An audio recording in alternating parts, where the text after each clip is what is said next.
Pertama kali mencoba melamar di perusahaan lain, ditanyanya wanita ya gitu. Jadi kadang syarat penerima arsitek satu pria gitu syaratnya. Oh gitu ya. Memang hobi gitu kan. Nah dari situ kenapa tidak gitu mengembangkan hobi yang ada yang menjadi salah satu saat bidang berkarya saya.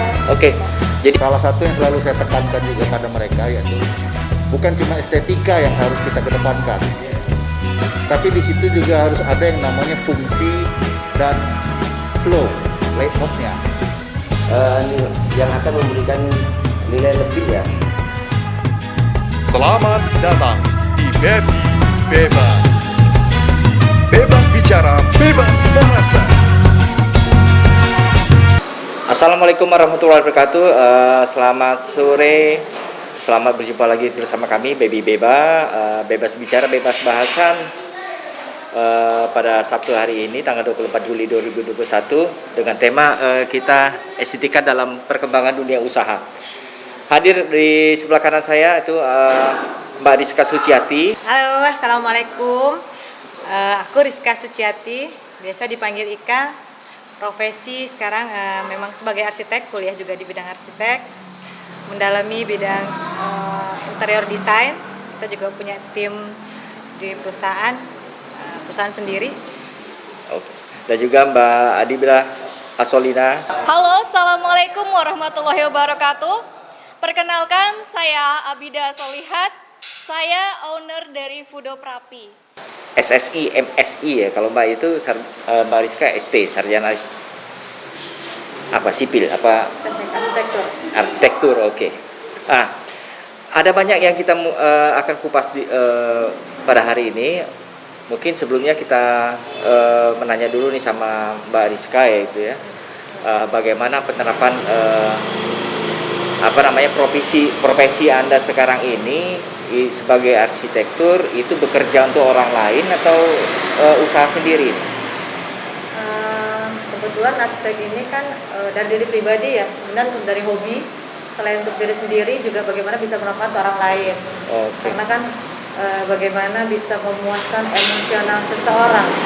Karena karya yang ada dalam arsitektur itu adalah bagaimana orang bisa puas, bagaimana bisa emosional tercapai dalam satu ruangan, menciptakan ruang pola yang nyaman, aman, dan puas tentunya.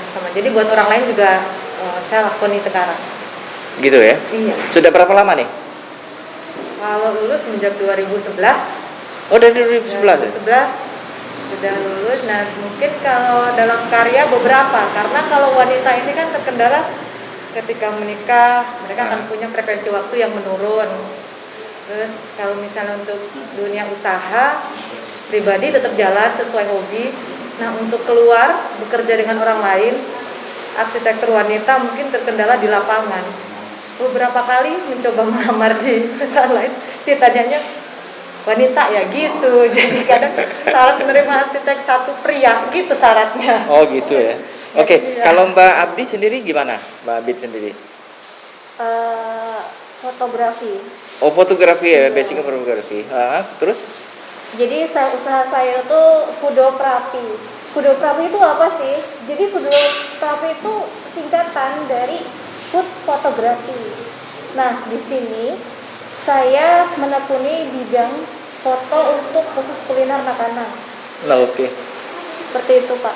Jadi ada produk makanan, kemudian Mbak Abid lalu foto gitu ya, dengan Iya. tata letaknya gitu, seperti itu ya? Iya. Jadi kenapa nih? Kan fotografi itu banyak ya. Bisa untuk pernikahan, bisa untuk stage panggung, bisa juga untuk arsitektur, bangunan, landscape. Nah, saya khusus di bidang fotografi makanan, food fotografi. Oke. Kenapa saya menekuni bidang itu? Seperti yang kita ketahui saat ini, semenjak masa COVID, ada banyak sekali beberapa perusahaan yang pivot.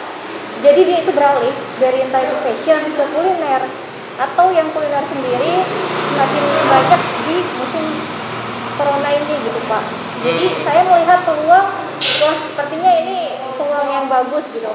Dan saat ini yang saya perhatikan, produk-produk yang ada di sekitaran kita itu mereka menjual ala kadarnya. Jadi seperti kita ketahui yang namanya sosmed, GoFood atau GrabFood itu kan mereka mengutamakan Iya. itu kan foto ya. Mm. Ketika seorang konsumen ingin memutuskan membeli sesuatu, otomatis yang pertama dilihat pertama kali itu kan produk ya, foto Iya. produknya.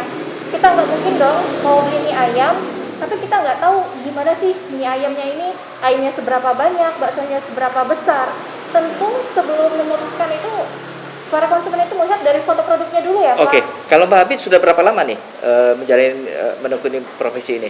Saya mulai menekuni ini sekitar 1 tahun, Pak. 1 tahun. Iya, Nah, semenjak latar belakang pandemi. sendiri apa? Saya itu latar belakangnya dari sarjana biologi Unpad. Oh, Iya. jadi agak beda jauh gitu ya dengan Iya. yang sekarang ini. Iya. Kenapa memilih jalur ini gitu loh? Nah, pasti orang bertanya-tanya gitu ya. Iya. Sebenarnya kenapa sih dari sarjana biologi kita akhirnya ke sini? Jadi ya karena pandemi ini, Pak. Jadi setelah saya kuliah baru wisuda, langsung corona. Nah, saat corona ayah saya meninggal. Oh, ya, udah, Akhirnya saya harus nemenin mamah kan. Nah, karena masa pandemi seperti ini, lowongan kerja juga yang ada perusahaan juga tutup. Akhirnya Iya. saya mencoba berdikari dan entrepreneur. Ya beda sama Mbak Rizka. Mbak Rizka sudah 2011 ya. Sudah Dari kuliahnya juga. menekuni. Ada di rumah itu dibantu oleh partner kerja ataupun tenaga kerja yang lain? Kita punya tim juga. Ada tim juga ya? Tidak untuk berbicara mungkin rumah tinggal, kita bisa berbicara pribadi sendiri. Tapi Iya, ketika iya. itu konsep perusahaan atau pemerintah, kita punya tim. Artinya ada beberapa juga terkait. Ada berapa orang tuh timnya? 5. Ada 5 ya? Dan itu cowok semua. Oh, cowok semua itu. Saya paling untuk yang memang kita berhubungan keluar, konsep mungkin kita gambar AutoCAD 3D kita, nanti rendernya dibantu sama teman. Jadi finishingnya render ada tim lagi. Untuk Kalau Mbak yang Abid grafis sendiri juga. sama? Kalau saya masih sendiri, Pak. Oh, sendirian? Iya. Oh, terus? Jadi kan untuk bisa menghasilkan produk itu saya masih sendiri, jadi lebih ke beda orang, beda tangan itu hasilnya kan beda. Jadi kan di sini seni ya, Pak. Jadi saya belum menemukan ya partner yang pas, jadi masih sendirian. Jadi kalau mengeditnya sendiri juga. Iya, jadi Belajar dari dari- mana itu fotografi ini? Jadi otodidak, Pak. Jadi saya tuh senang dunia masak dan fotografi itu dari 2014.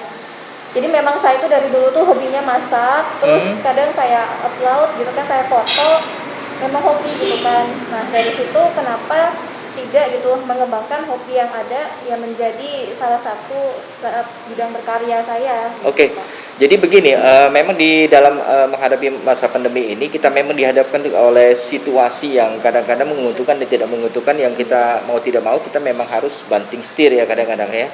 Ya mungkin bahasan tentang STK ini bukan hanya kita aja, teman-teman yang juga ada profesi kreatifnya, yang juga bekerja ataupun untuk menghasilkan ekonomi dalam suatu profesinya. Di studio juga ini ada, atau di tempat kita ini di Rumah Kreatif Tempoa terhadir juga founder dari Baby Beba, itu Mr. Ramadi, dan juga teman-teman lain yang mungkin juga akan bergabung bersama kita, itu cerita-cerita soal seperti ini. Oke, kita lanjutin lagi. Mbak Rizka, kalau dalam timnya itu umpamanya ini desain apa aja nih? Desain rumah kah, atau desain suatu resto atau suatu apa gitu? Apa sih, tergantung permintaan. Oh, apa aja tergantung permintaan. Maaf ngomong, kira-kira ini kalau ada teman yang mau minta dibantu, atau dong ini desainkan ini, itu berapa tuh untuk satu desain? Tergantung luasan ya. Oh, tergantung luasan. Hitungannya apa? Per meter Kita persegi? lebih tidak konsumtif ya. Artinya bagaimana supaya desain kita memang benar-benar disukai oleh masyarakat. Selama ini yang banyak kita bantu bukan kalangan yang jauh, jadi kalangan kita sendiri, rumah tinggal mungkin saudara juga, Oke. atau mungkin rekan, kecuali ada anggaran dari pemerintah atau perusahaan, jadi kita menyesuaikan dengan mereka. Tidak punya rate khusus sih sebenarnya. Nggak punya khusus. Enggak. Nah, kira-kira antara berapa nih untuk satu desainnya itu? Per meter ya? Ya. Per meter. Per meter Itu, berapa? 40 sampai 60. 40.000. Iya, sampai 60.000. Oh, enggak begitu mahal ya? Enggak. Oh. Tergantung permintaan. Jadi kalau kita minta desain dapur gitu, Kebetulan dapur saya 1,5 kali 1,5 meter gitu, bisa kan? Desainnya saja, iya. Oh, desainnya aja Desainnya bisa ya. saja. Oke, lumayan itu. Nah, kalau Mbak Abid gimana nih? Kalau satu foto atau satu produk itu untuk kita masukkan? Jadi kalau misalnya di fotografi sistemnya itu Pak, jadi kita bisa per foto atau paket foto. Dari misalnya itu tergantung request sama tergantung kita diskusi sama klien gitu Pak. Jadi kita lebih memilih klien itu maunya seperti apa, butuhnya seperti apa, itu yang kita lakukan. Kalau budgetnya minim gimana? Apanya Pak? Budgetnya minim, umpamanya saya nih ada produk makanan gitu. Mau saya minta foto karena kamera saya kurang bagus gitu ya. Minta bantuan dari Mbak. Nah, biasa. Seminimnya berapa itu? Budgetnya minim boleh berapa? Biasanya Pak kalau misalnya kayak gitu kita tawarkan itu paket foto. Jadi bundle foto, beberapa foto, kalau misalnya beberapa foto harganya sekian gitu Pak. Sekiannya berapa? Kisaran paling minim banget itu 100.000. 100.000 bisa ya? Iya. Nah. Tapi itu ya. Itu langsung bayar cash apa nanti? Bayar cash. Jadi sistem kita bayar dulu. Udah bayar. Ya? Baru kita menerima produknya. Untuk Oh, bayar foto. dulu baru ini ya? Iya. Oke deh. Nah, banyak di Jambi ini banyak yang mesen seperti itu. Nah, awalnya kan saya di Bandung Pak. Jadi ketika di Bandung itu yang saya rasakan orang memang seperti mencari kita. Nah, ketika saya ke Jambi, di sana itu kalau di sana itu iya. orang yang mencari Mbak ya? Iya. Kalau di sini? Nah, ketika saya ke Jambi ada banyak perbedaan. Jadi yang saya rasakan itu ketika kita tawarkan pun belum tentu mau Pak. Jadi lebih kepada kesadaran dan edukasi pentingnya foto produk masih kurang di sini. Iya. Kalau Mbak Rizka gimana? Apakah mencari atau dicari ini untuk sementara waktu ini? Kebetulan memang sudah di branding mungkin ya Pak ya. Jadi rekan ketika mereka butuh interior, fasad, nyari yang kita memang gitu. Oh, hebat juga ya. Cuma kadang kita aja tergantung waktu dan pengaturan jadwal ini ya Pak ya. Memang pernah dari perkantoran atau dari swasta pemerintah yang minta bantuan? Ya, dari pemerintahan? Kalau dari pemerintahan kemarin ada juga sih. Ada juga ya. Kalau dari Mbak Adib sendiri gimana? Banyak dari kalangan mana yang minta? Jadi kalau dari saya sendiri, kebetulan kan saya jadi salah satu pengurus UMKM naik kelas. Jadi beberapa klien saya itu ada dari sana. Nah sekarang itu karena saya sudah mulai di Jambi, alhamdulillah sudah dari mulut ke mulut. Oh, sudah menyebar ya. Kalau Mbak Abid punya profesi seperti itu. Iya. Oke, sebelum kita lanjut dulu, mungkin kita akan close dulu sebentar. Kita saksikan berikut ini ya. Oke.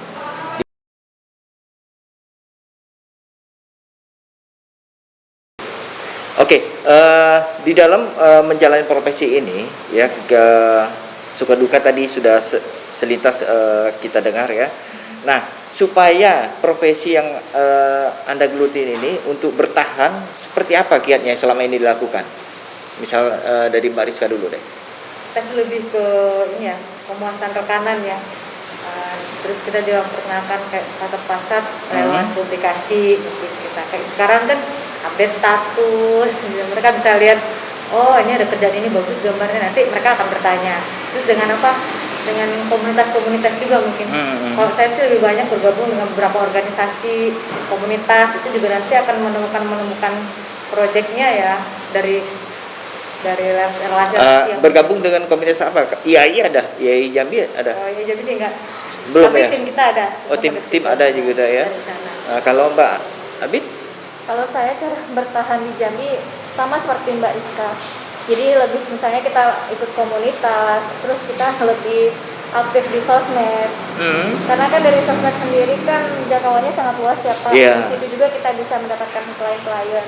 Dengan kita silaturahmi, bertemu dengan orang baru, di situ juga kita bisa menemukan peluang-peluang yang lain. Oke. Kalau untuk memasarkan produk Anda gitu, apakah melalui sosmed yang tadi dibilang tadi, apakah melalui FB, WA atau ada e-commerce yang dimasukin gitu? Kalau yang khusus sih saya belum buka, sudah banyak sih yang tanya mana nih khusus yang buat karya, itu belum sih, karena kita tapi lewat Instagram pribadi mungkin kita masukkan Instagram, Facebook kita jalankan. Itu efektif? Ada yang Iya. Ada yang respon ya? Iya. Kalau Mbak Abid? Kalau saya melalui Instagram Pak, jadi ada Instagramnya namanya Foodokrapi.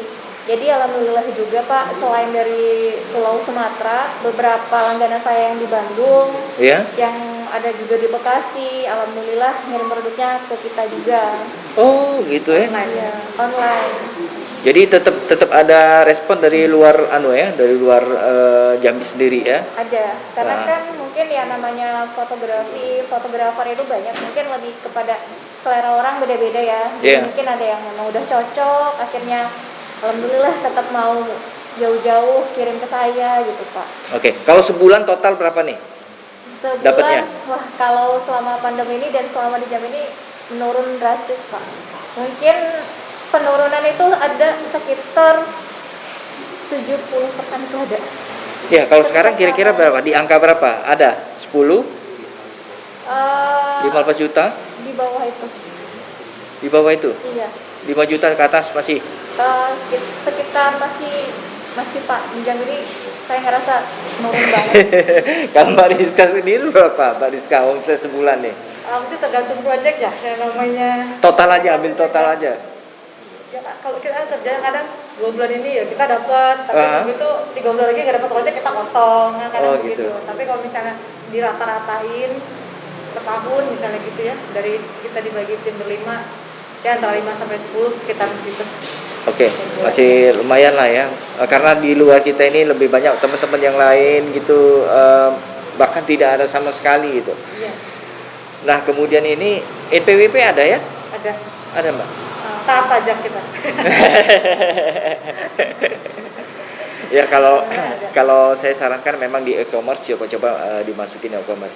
Mungkin bisa bergabung founder kita Pak Ramadi, bisa memberikan suatu ulasan ataupun memberikan suatu pencerahan nih bagi kita semua yang di sini ataupun untuk para pemirsa nanti. Silakan Pak Ramadi. Baik, terima kasih. Halo Mbak Rizka, Mbak Abidah, dan Bang Jeb sendiri.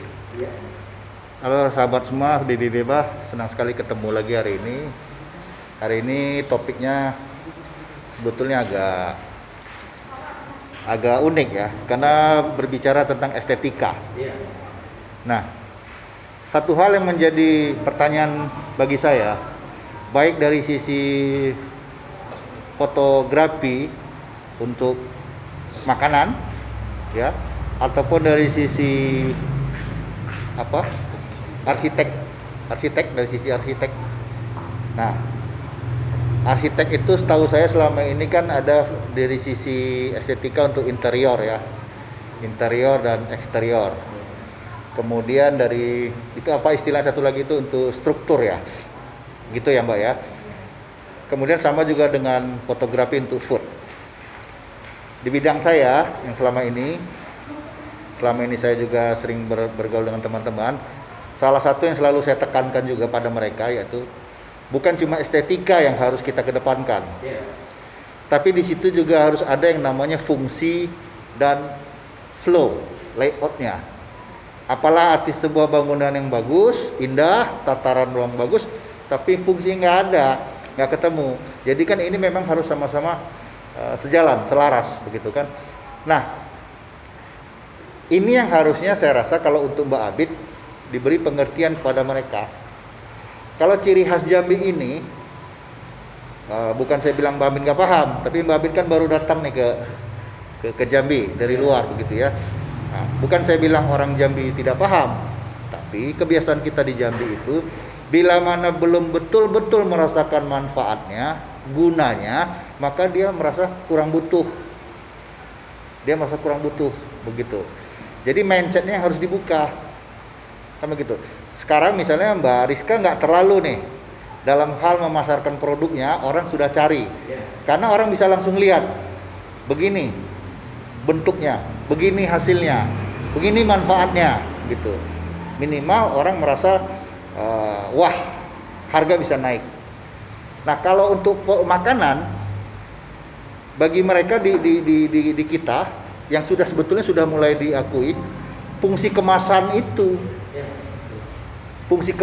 yang belum menjadi suatu nilai lebih, sehingga adding value-nya kurang di situ. Nah, ini yang harus seperti Mbak bilang tadi beri sosialisasi, edukasi. Sebetulnya kemasan itu bisa mendongkrak harga berkali lipat. Betul ya, kemasan itu. Pada saat cuma segelas air putih, kita bisa ambil dari dapur. Tapi pada saat dia sudah diberi kemasan dalam bentuk kemasan mineral cup, harganya udah berubah. Botol plastik harganya berubah. Begitu dikasih kemasan dalam bentuk botol kaca, harganya berubah lagi. Kan begitu. Jadi fungsi kemasan sangat penting dalam hal ini. Nah, ini yang harus kita beri terus edukasi kepada masyarakat. Nah, pada saat mereka ada fotografi di situ, nilai bagus sekali itu, Pak Japri, Bang Japri. Beliau ini moto nanti kita mungkin bisa lihat ya hasil jempretan beliau ini. Itu kalau saya bilang foto-foto karya Mbak Abid ini berbicara. Nah, dia berbicara kayak gitu. Jadi kalau saya ngelihat foto dia tuh sedang buat makanan, itu makanan tuh ngomong sama saya, Bang. Try me, eat me gitu. Coba makan gua gitu kan. Nah, ini sebetulnya salah satu. Tapi kebanyakan dari kita belum merasa ini suatu hal yang esensial, belum dianggap suatu hal yang perlu. Begitu. Nah, itu sebetulnya. Kalau Mbak Rizka, kenapa sudah, bukan karena Mbak Rizka ini orang Jambi, tapi langsung terlihat. Nah, kalau kemasan makanan kan tidak, sehingga mereka merasa manfaat itu belum seimbang dengan harganya. Kos produksinya dianggapnya lebih mahal. Oke, itu berarti kita bicara selain salah satunya itu adalah strategi untuk mempertahankan pasar tadi ya. Nah, menanggapi dari Pak Ramadi tadi gimana menurut Mbak Rizka? Ini masalah estetika yang kita bahas tadi dari awal sih sudah disinggung gitu ya. Cuma kita pertajamkan lagi gitu. Terkait dengan arsitektur itu memang benar kita langsung merasakan. Artinya fasad dapat dilihat, kenyamanan duduk di tempat, gitu, interior kita bisa merasakan. Flow tadi juga, bagaimana kita kesini gampang, mau kesini lewatnya nggak sempit, kesini duduk di sini lebih nyaman, lebih terang. Oh di sini kita lebih cozy di sini gitu. Alur mungkin pencahayaannya juga, alur anginnya juga kita perhatikan. Jadi memang kenyamanan itu yang menjadi prioritas dan dirasakan.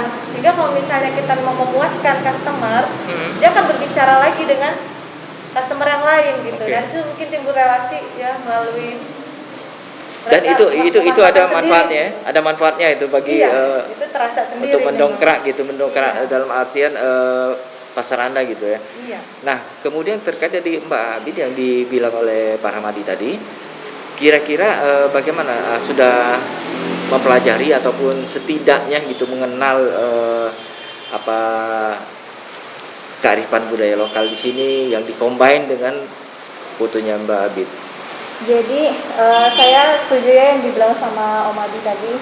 Jadi kan seperti yang pernah saya baca, suatu usaha itu kurang lebih selama masa 1 tahun itu masa-masa yang terberat, apalagi untuk edukasi ke masyarakat, marketing ya, lebih intinya itu ke marketingnya. Nah, saya mulai usaha ini di Jambi ini mulai dari bulan Maret tahun lalu atau bulan ini, tahun 2021, sekarang ini? Iya. Jadi mungkin baru sekitar 3-4 bulan. Jadi memang di Jambi ini saya kembali lagi dari nol. Jadi kayak ibarat kata bayi merangkak, benar-benar yang sedang membaca bagaimana market di Jambi, membaca pasar, apa kebutuhan di sini, keinginannya seperti apa. Jadi ya saya di sini mulai lagi dari nol gitu, Pak. Pernah nggak memberikan sebuah alternatif gitu kepada konsumennya? Ini fotonya ini yang seperti ini nih bakal bisa booming gitu. Karena segini Mbak, sorry ya, saya punya pengalaman sendiri. Ada teman itu di Jogja. Tadinya dia biasa aja, tetapi ketika dia mau foto suatu objek, dia bakal yakin objek ini akan menjadi terkenal dan memang terbukti, dan akhirnya dia dipanggil oleh instansi yang terkait tersebut gitu. Nah, jadi punya feeling lah, punya indera keenam lah gitu. Seperti jadi itu. Ketika diskusi dengan klien, saya memberikan beberapa opsi. Opsi di sini itu lebih ke tema-temanya. Apakah mau tema tradisional, tema gelap, apa tema terang. Disesuaikan dengan tema dari klien. Jadi dia apakah mau tradisional ataukah mau memang tema terang, menonjolkan produknya. Jadi kasih beberapa pilihan gitu, Pak. Oke. Mungkin di dalam suatu penataan ruangan gitu, kalau kita bicara tentang interior design gitu ya. Nah, kira-kira yang banyak digeluti ataupun yang banyak diminati oleh customer Anda gitu, kira-kira kebanyakan apa nih? Apakah dari struktur warna ataupun struktur tata letak desainnya sendiri? Iya, dari interior itu memang kita pencahayaan pertama, karena kan beda fungsi ruang, beda pencahayaan, beda warna. Nah, tapi itu sesuai dengan selera customer ya. Karena saya ngalamin sendiri yang menurut saya itu bagus, belum tentu nyaman untuk customer itu. Jadi kita lebih mengutamakan emosional customer. Jadi gitu bagaimana ya? kita bisa mendesain satu ruangan sesuai dengan keinginan customer. Oh, jadi ditanya dulu kamu Iya, mendingin kita apa akan gitu. wawancara dulu dengan customer seperti apa. Nah, beliau tipikal yang bagaimana, beliau Oke. ingin ruangan yang seperti apa. Karena kan kita memuaskan emosional dia, bukan yang kita yang akan merasakan Oke. itu. Kalau Mbak Abid sendiri gimana? Sama ya. Sama Dari ya, jauh tanya dulu sama- ya maunya iya. apa gitu ya. Karena kadang kita udah kasih masukan, kalau produk ini bagusnya seperti ini mbak gitu atau pak. Tapi kadang klien sendiri kepuasannya beda. Jadi menurut kita bagus, belum tentu klien bagus. Jadi tetap selalu kembali kepada konsumen lagi. Klien inginnya seperti apa? Nah, kemudian kalau kita mau seperti kehendak mereka, apa kesusahannya ataupun suka dukanya apa? Kalau yang saya rasakan pribadi, ada beberapa konsumen itu sangat detail Hmm. dalam untuk hal-hal tertentu gitu pak. Jadi kayak tata letak maupun dari segi warna ataupun dari properti yang digunakan. Jadi mereka sangat detail sekali pak. Di situ terkadang menjadi salah satu tantangan buat saya. Oh, bukannya kamu Mbak Abid bilang, "Pak, foto aja sendiri, Pak." Bilang gitu. Enggak ya. Nah, mungkin teman-teman yang lain oke, dari Pak Ramadi lagi, silakan. Ya, ya. Jadi gini Mbak, untuk Mbak berdua, warnanya sedikit. Aduh, susah ya kalau pakai kayak ini begitu ya. Izin penonton, ngomong sebentar, Topinya mau dibuka dulu? ya. Topinya nggak buka ya? Sesekali gitu tampil beda gitu ya. Nah gini Mbak berdua, terutama Mbak Abida dulu nih, gitu. Sebetulnya yang paling berperan, begitu ya, dalam membuat sebuah foto produk makanan itu terkesan menjadi lebih lux itu dari sisi apa? Nah, kita kan pingin belajar nih, begitu ya, pingin belajar. Karena itu kan bendanya kecil. Yang dilihat, kalau saya nganggapnya benda yang dilihat tuh di situ-situ aja. Mau lihat dari angle mana juga rasanya di situ-situ aja. Tapi kalau misalnya urusannya Mbak Rizka nih satu tatanan, saya bisa ke sono, ke sini gitu. Enak saya mengeksplornya. Nah, kalau yang itu rasanya perlu teknik atau kiat atau feeling sendiri gitu. Nah, sebetulnya kalau boleh kasih tips atau trik dari sisi mana itu? Kalau berkenan, kalau nggak berkenan off the record aja nanti sama saya jawabnya. Monggo. Ya, ini memang sebenarnya kita sudah kayak di kiat suksesnya gitu ataupun kata kunci dari Mbak. Silakan. Jadi fotografi ini kan berasal dari bahasa Yunani-nya itu fotos dan grafika. Jadi artinya itu bagaimana kita melukis kanvas tapi di atas cahaya. Nah, jadi food fotografi ini bagaimana kita melukis sebuah makanan, ibarat kata sebuah produk makanan di kanvas cahaya. Jadi komponen utama itu adalah cahaya. Jadi bisa dibedakan gitu ya, suatu makanan misalnya dia gelap, tentu kan orang jangankan untuk ngiler gitu. Ini apa sih produknya gitu kan. Jadi kalau misalnya sudah tidak ada cahaya ya kita tidak bisa menghasilkan suatu foto gitu. Berarti yang paling berperan besar itu cahaya, pencahayaannya. Pencahayaannya. Sama berarti Mbak Rizka tadi juga sering menjelaskan Iya, ngomong tadi tergantung cahaya fungsi. gitu ya. Iya. Suhu ruang, cahaya dan lain-lain. Untuk itunya sendiri, angle-nya sendiri, sudut pengambilan Jadi itu atau ada trik khusus sekian puluh derajat misalnya begini, itu ada nggak yang diajarkan begitu? Jadi itu kalau lebih ke jam terbang ya yang saya rasakan pribadi. Jadi ketika saya mengcompare hasil foto, misalnya saya sama suami, itu hasilnya bisa jauh beda walaupun tata letak segala macamnya itu sama gitu. Jadi kalau saya pribadi menghadirkan rasa di foto itu, Iya. lebih ke situ. Jadi ketika mau memfoto itu hati saya yang menggerakkan gitu Pak. Wah. Tata letak segala macamnya, oh ini sepertinya enaknya seperti ini. Itu didapat dari jam terbang tuh Pak yang saya rasakan. Oh gitu ya. Pantas berarti Bang Jeb yang saya bilang. Iya. Akan dia mau Rani, Iruli gitu. Nah, itu masalah rasa, berarti rasa kita kita padukan di situ, kita pilih. Andai begini Mbak Abid, andai rasa itu rasa yang tertinggal, gimana Mbak Abid? Kasihan ya ini orang yang merasa yang pernah ada. Ya, mungkin ya. Intermezzo aja ya kan. Oke. Saya mau nanya ini, seandainya ini, saya minta masing-masing bukan memperkenalkan diri, tapi mempromosikan diri, kan begitu, saya pinginnya begitu. Nah kalau seandainya ya Mbak Rizka mendapat 2 atau lebih penawaran di waktu yang hampir bersamaan, paham ya Mbak ya, misalnya. Oke, satu penawaran dari sisi pemerintah misalnya, yang satu dari sisi swasta, begitu. Saya mau tanya, latar belakang Mbak ngambil keputusan itu, misalnya milih A atau milih B itu lebih didasarkan apa? Kenyamanan kerja. Itu tuh. Nanti saya minta tolong Mbak jawab dasarnya yang mana, begitu kan? Nah itu yang saya pingin Mbak Rizka jawab, karena kita ini masing-masing punya ranah, masing-masing punya pilihan, begitu. Nah, Anda ini kan masih terbilang muda, kan begitu. Kita berharap ya Bang Jeb, mereka ini jadi inspirator, jadi inspirasi bagi adik-adik yang begitu kan. Nah, juga menjadi rambu, begitu. Kira-kira santai saja Mbak, kita di Baby Beba memang begitu, kita jelaskan apa adanya, yang ini nggak usah ambil, yang ini kurangi, hindari, begitu. Itu apa kiat-kiatnya. Dan kalau saya bilang tadi misalnya ada 2, 3 lebih penawaran di waktu yang hampir bersamaan, apakah itu sama-sama swasta ataukah itu antara swasta dan pemerintah, silakan dijawab Mbak Rizka, pilihannya yang mana, latar belakang apa yang paling Mbak gunakan gitu. Monggo silakan. Kalau ada beberapa pilihan penawaran ya, ini artinya dari swasta dan dari pemerintahan. Memang kita yang melatar belakang kita mengambil proyek itu adalah kenyamanan bekerja, karena ketika kita kerjasama tetapi banyak batasan-batasan untuk memperoleh informasi, apalagi terkait administrasi, itu lebih baik dihindari lah. Jadi antara swasta dan pemerintah sih boleh milih ya, pasti pilih swasta. Gitu ya.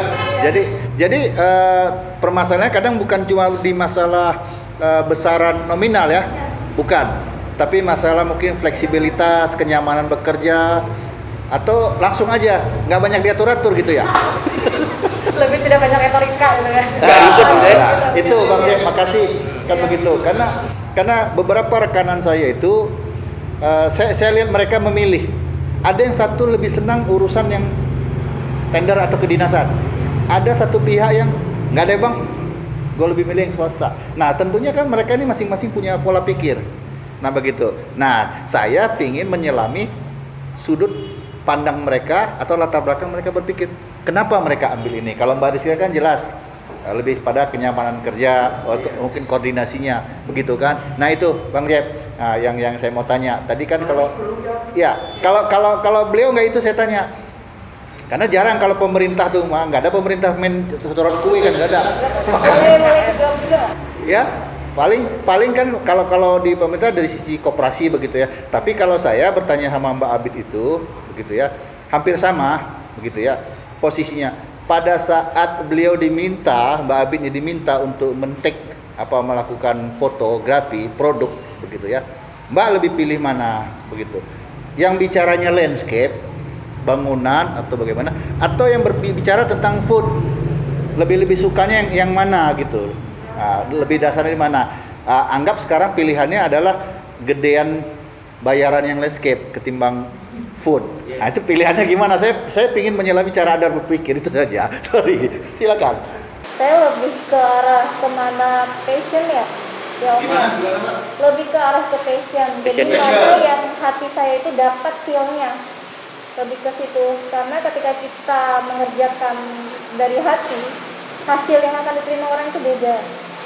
Jadi passionnya kemana? Lebih ke food. Lebih ke food. Nah, itu tadi. Walaupun gak ada yang bayar di landscape gitu ya. Iya. Nih kan, Kemungkinan ya. Kemungkinan. benar nggak? Terima kasih. Oke. Passion. Iya, kawan-kawan yang lain silakan boleh menanyakan. Oke, assalamualaikum warahmatullahi wabarakatuh. Salam sehat sebelumnya untuk kita semua. Perkenalkan nama saya Untung Wijaya. Ya, saya agak tertarik dengan arsitektur ini ya, Bang Jeffrey ya. Gini, saya menganggap arsitek ini salah satu disiplin ilmu yang apa? Ilmu yang terukur sekaligus ada yang tidak terukurnya gitu kan. Dua-duanya gitu kan.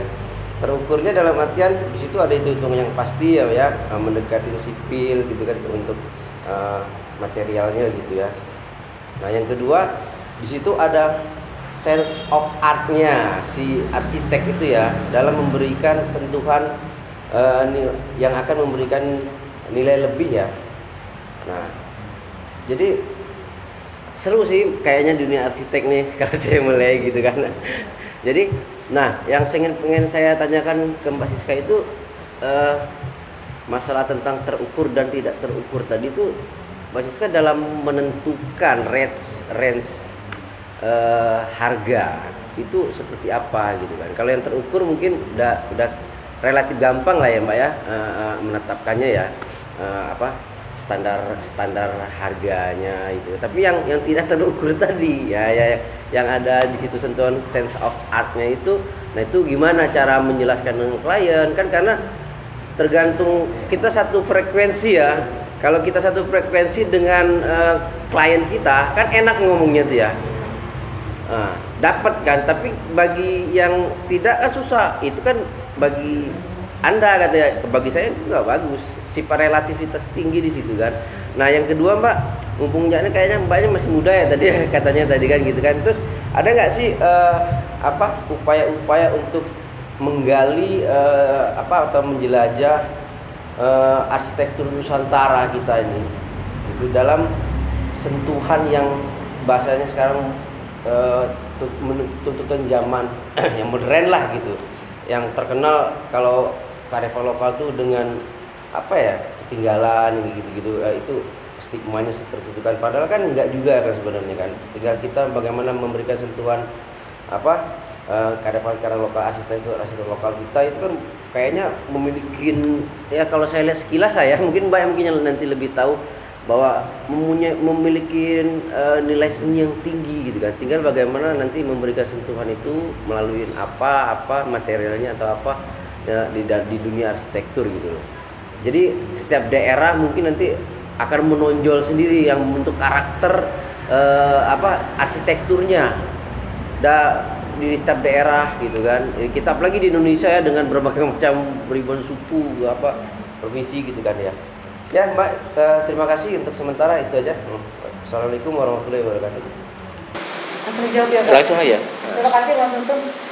Senang sekali bisa ngobrol tukar pikiran terkait dengan range kepuasan customer tadi. Kita sih memang punya kesepakatan ya, kita punya tim, tidak bekerja sendiri. Artinya dalam satu proyek itu ada yang punya konsepnya, sense of art-nya tadi keluar. Itu mungkin lebih ke saya, dan mungkin wanita lebih gampang menyentuh perasaan orang ya. Ini mau tahu apa itu gue tahu, mau lo gampang deh gitu. Aplikasikan dalam bentuk, alhamdulillah saya kebetulan lulusan yang sudah pegang AutoCAD, sudah pegang ArchiCAD, sudah pegang SketchUp dan Render dan lainnya. Jadi kita bisa langsung, kadang customer langsung saya bawa. Kalau saya sebegitu, mau apa ya udah saya langsung gambar depan customer. Kira-kira begini nggak bayangannya? Iya begini nggak. Nanti baru kita konsep lagi. Dan mereka kan tidak hanya gambar, mereka butuh hitungan LAB. Kita punya tim lagi. Dia butuh apa? Kita punya tim lagi. Ketika dia mau aplikasikan dalam bentuk konstruksi langsung, kita punya tim lagi yang untuk itu, tim yang membangunnya gitu kan. Jadi kita punya kesepakatan untuk range itu. Bagaimana biar semua terbagi, makanya muncul range tadi berapa. Tapi yang kita alami setelah customer itu puas, yang kita terima juga nggak sesuai dengan range kita kasih gitu. Alhamdulillah ya bonus-bonus itu pasti dari customer dapat. Iya. Gue selesai nih, nanti kursinya beli 2 lah, buat lo beli 1 boleh gitu. Tapi kita dapatnya tuh bonus-bonus yang begitu. Dan bagi saya seorang arsitek, ukuran polanya ya, kalau memang kita sudah puas dengan apa yang kita dan customer puas, rasanya repeat order itu kali banyak ketimbang kita harus meninggikan range dengan satu customer.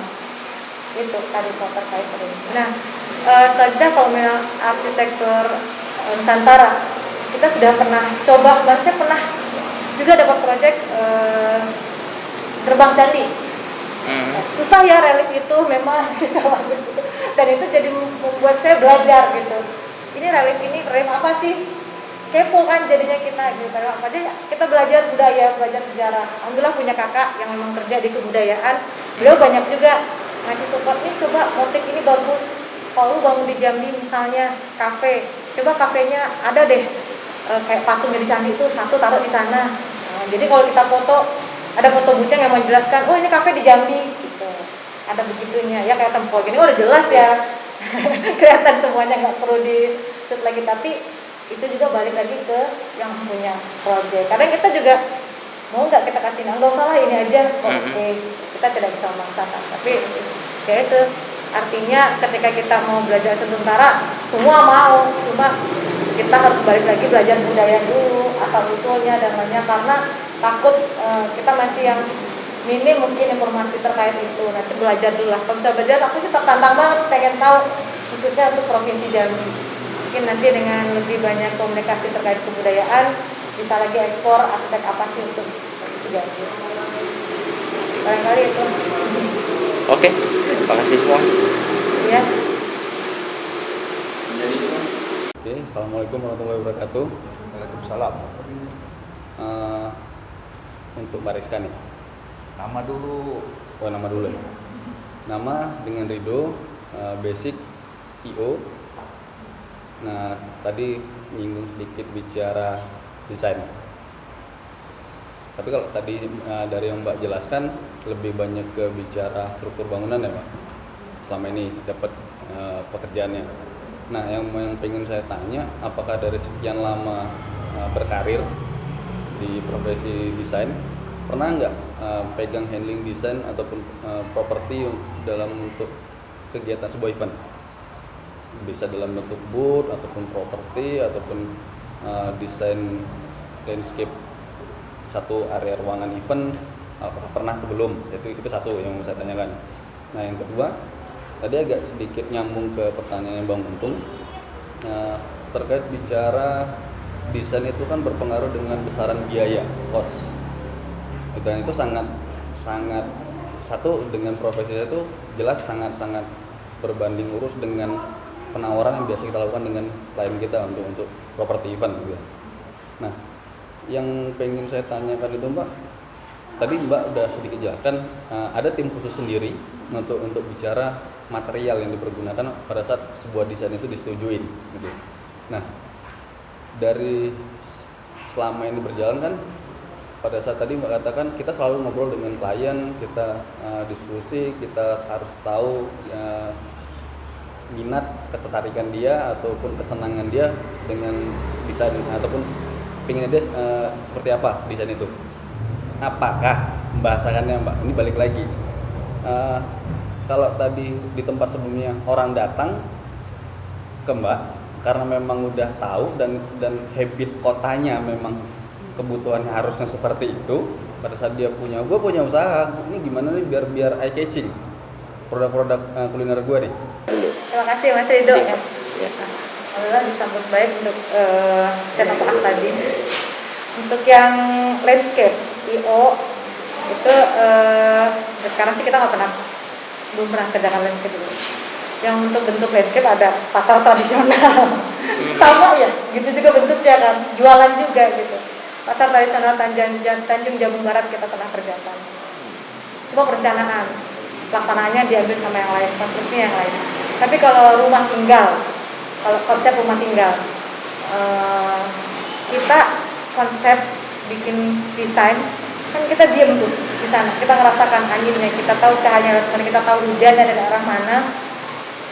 Ketika kita mendesain, akan lebih baik, saya pasti tawarkan sama customer, akan lebih baik kalau kita yang jalankan konstruksinya.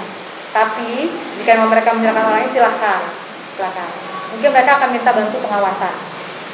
Dari kita juga ada tim pengawasan. Kalau memang tidak diserahkan ke orang lain, kita juga punya tim untuk pelaksanaan terkait bangunan. Ada. Saya pasti akan tawarkan. Kita juga punya tukang. Tapi di luar tim kita yang 5 tadi, kalau memang mereka menyerahkan, oke, kita bantu pengawasan dan kita punya tim untuk konstruksi. Ada, alhamdulillah sih sampai sekarang. Oke, kalau Mbak Abid? Iya, terima kasih Mas atas pertanyaan dan sarannya. Jadi yang Mas katakan, saya itu sudah pernah nyoba. Jadi awal-awal saya kesini itu, saya ketemu dengan Ketua UMKM Jambi. Jadi beliau itu memfasilitasi para UMKM di Jambi untuk foto gratis. Jadi beliau yang membiayai semuanya. Nah, ketika sesi foto sudah selesai, semua produk sudah saya foto, dari kurang lebih ada sekitar 20-30 produk yang difoto, hanya 1 orang Mas yang ada feedback balik ke saya untuk minta foto produknya. Nah itu, jadi sudah difasilitasi oleh Ketua UMKM pun tidak ada yang japri lah bahasanya sekarang ya, atau misalnya langsung bertanya ke saya gitu, tidak ada gitu Mas. Terus yang coba door to door tadi itu, saya sudah coba, bahkan ada sempat nawarin bahasanya malah kayaknya belum perlu deh Mbak, soalnya dengan keadaan seperti ini juga alhamdulillah ordernya udah bagus katanya. Seperti itu Mas. Responnya saya sempat kaget sih sebenarnya. Saya lihat Instagramnya ya memang apa adanya gitu fotonya gitu ya. Oh ya sudah gitu.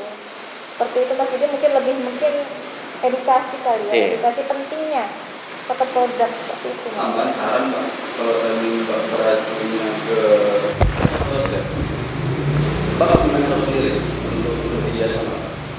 Kalau medsos pribadi? Boleh pribadi, boleh memang dibuatkan khusus atas nama jasanya. Ada. Kalau tadi berpatoknya bicara, kayak kita belum begitu perlu karena kita sudah punya medsos sendiri gitu, dengan hasil gambar diambil sendiri membahasakan itu.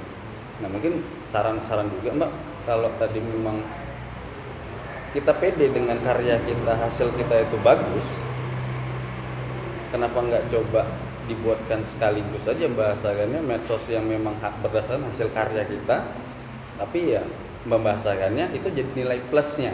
Kita juga punya satu portal sendiri, media medsos kita sendiri dari produk-produk kita yang udah kita ambil karya gambar-gambarnya ataupun foto-fotonya.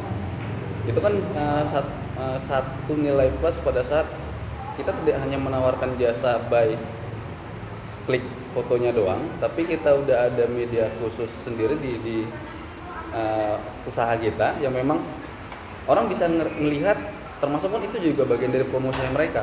Nah itu kan jadi tambahan tuh. Jadi ada plus satunya kenapa harus pakai jasa kita. Kalau tadi Mbak membahasakan ada nyentil dikit bicara media sosial gitu. Ya terima kasih sarannya Mas. Jadi untuk IG saya sudah Fotografi udah ada IG-nya. IG-nya tuh Fotografi, kurang lebih sudah ada saya upload foto itu sekitar 660 foto produk makanan. Jadi sebenarnya sudah ada landing page bagaimana klien untuk bisa lihat hasil foto itu sudah ada Mas. Gitu.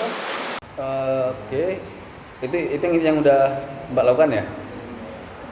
Untuk di beberapa tempat usaha kuliner di Jambi ada nggak yang Mbak ambil produknya tanpa menggunakan jasa Mbak? Memang Mbak katakanlah hunting gitu. Mbak lihat produk ini kayaknya bisa bagus nih, diambil untuk koleksi pribadi. Awalnya seperti itu. Sudah pernah saya coba. Jadi ada salah satu produk oleh Jambi itu saya tertarik kan. Terus saya foto, saya kasih hasilnya. Ya memang dia langsung order gitu. Cuman itu kayaknya kembali lagi ke person lagi Mas. Pernah juga saya, Mbak ini ada satu foto gratis, produknya Mbak saya fotokan. Oh iya makasih Mbak. Terus gak ada respon apa-apa. Ada juga yang kayak gitu. Oke, terakhir nih, kiat suksesnya berikan kepada kita semua dan juga mungkin pemirsa yang di rumah ataupun yang menonton ini gitu. Apa kata kunci untuk sukses dan bertahan? Kalau saya tuh lebih ke itu balik-balik lagi, kita lebih memuaskan apa yang diinginkan customer. Jadi kita tidak bisa memaksakan apa yang kita mau. Ketika kita punya pekerjaan, punya project, bagaimana customer bisa puas dengan apa yang kita sajikan. Bagaimana dengan cara wawancara? Wawancara bukan cuma tanya maunya apa, tapi lebih ke pendekatan secara emosional, sehingga kita paham yang dia mau seperti apa. Karena setiap orang saya alami, kantor, bosnya ganti itu beda selera. Bisa aja saya terima interior dari perusahaan A, besok ternyata dia order lagi. Karena kenapa, dia ganti bos nih, ternyata seleranya beda, padahal fungsinya sama, tapi tetap dia order lagi. Oh, kita tetap yang perkenalan lagi, lebih nongkrong lagi, kita ngobrol lagi, maunya seperti apa, kita aplikasikan dalam desain. Itu. Kalau Mbak Abid sendiri gimana nih? Apa nih kata kuncinya? Sabar, fokus, dan fleksibel. Kenapa? Karena di masa pandemi ini kan semua orang kena dampak ya. Nah, terus fokus. Jadi ketika kita fokus, otomatis jam terbang itu semakin banyak, semakin terasah feeling dan kemampuan kita. Fleksibel, karena kita akan menemukan banyak sekali karakter konsumen klien. Kita tidak bisa memaksakan kehendak kita. Kita harus bisa memahami, kita harus bisa menuangkan apa yang dimau oleh klien dengan hasil karya kita. Gitu, Pak. Oke. Jadi kita sudah banyak berbicara tentang masalah estetika di dalam perkembangan dunia usaha. Dari Mbak Rizka juga sudah dari sisi arsitektur gitu ya, desain arsitektur. Kemudian dari Mbak Abid juga sudah menjelaskan tentang dari sisi fotografi, terutama untuk yang terkait dengan kuliner. Sangat menarik sekali ini. Sayang sekali cuma waktu kita terbatas. Bagi kawan-kawan yang melihat ini, silakan aja menghubungi mereka-mereka ini, kaum muda yang begitu masih semangat gitu, yang banyak tantangan, sudah menjalankan aktivitasnya, sudah menjalankan roda perekonomian untuk negara maupun daerah kita ini. Nah, kami yang bertugas, terima kasih Mbak Rizka dan juga Mbak Abid, makasih atas kedatangannya di tempat kita ini. Salam sehat, salam kreatif. Wassalamualaikum warahmatullahi wabarakatuh. Assalamualaikum warahmatullahi wabarakatuh.